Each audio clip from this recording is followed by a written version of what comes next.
দেখো, একটু তো দুঃখ হয়।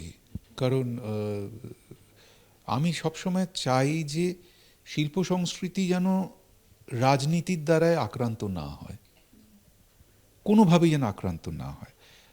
আমরা তো সম্পূর্ণ আলাদা একটি বিষয়।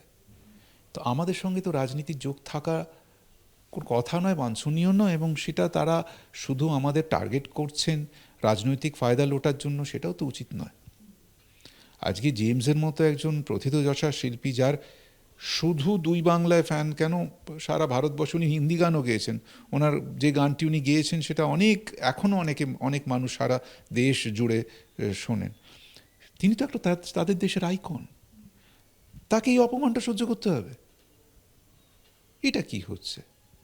এটা তো ঠিক নয়।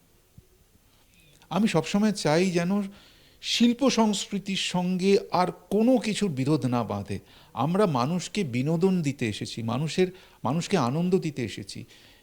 সেই মানুষেরই একটি অংশ যদি আমাদের নিরানন্দের কারণ হয়ে ওঠে, তো সেটা অবশ্যই বাঞ্ছনীয় নয়।